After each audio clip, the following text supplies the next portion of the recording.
Соглашение подписывают 3 учебных заведения республики. Финансовые пожертвования на безвозмездной основе в течение года получат коррекционная школа-интернат «Детский сад Цунджи», Центр непрерывного образования для детей с ограниченными возможностями здоровья и Назрановская школа-интернат номер 1.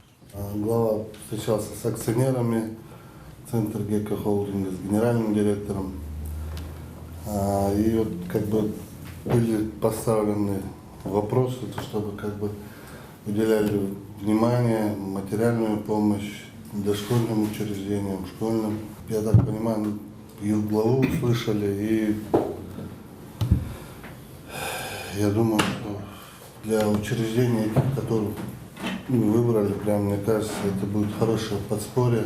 В общем, учреждения получат 7 миллионов рублей. Они будут направлены на оснащение кабинетов, отделение среднего профессионального образования, игровых комнат, компьютерных классов, спортивных залов, строительство игровых площадок. Самую большую сумму получит Центр непрерывного образования. Туда направят 3 миллиона 800 тысяч рублей. Остальные 2 учреждения получат по 1 миллиону 600 тысяч.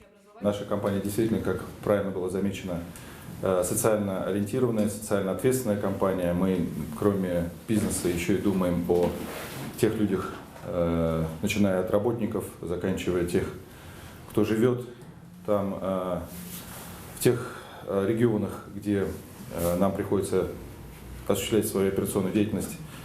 Мы очень рады, что у нас есть такая возможность помочь. Я думаю, что это начало всей той огромного благотворительного, скажем, процесса, который перед нами стоит.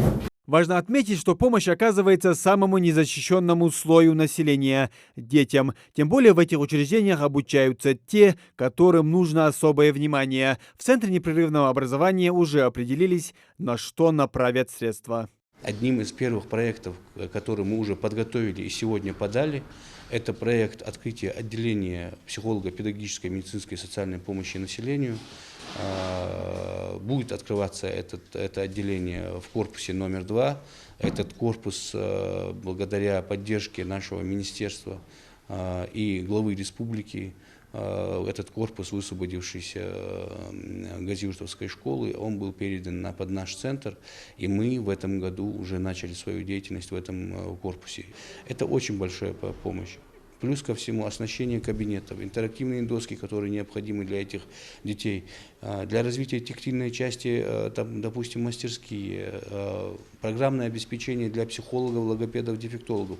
Это все в комплексе, это является таким большим и мощным ресурсом для того, чтобы реализовывать задачи коррекционной педагогики, которые перед нами стоят перед нашими педагогами. В центре обучаются и одновременно проходят лечение около 500 детей с разными диагнозами. Задержкой психоречевого развития, ДЦП, синдромом Дауна. Кроме школьных предметов здесь осваивают и такие, которые должны вывести ученика из подобия сна, расшевелить их нервную систему и заставить раскрыться. Особым детям нужна такая же помощь. Без соответствующего оснащения, конечно, получить качественные результаты от нашей деятельности бывает очень сложно.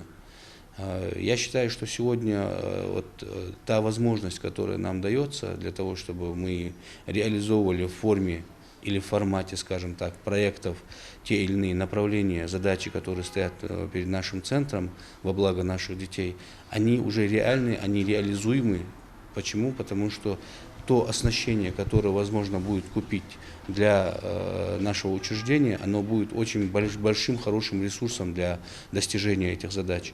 Ингушнефть – самое крупное предприятие республики, где работают свыше 800 человек. А договоры – это первая акция Центра ГК Холдинг в Ингушетии после передачи контрольного пакета акций Роснефтью. Но здесь надеются, что не последняя. Муслим Ганиев, Магомед Дидигов, Новости 24.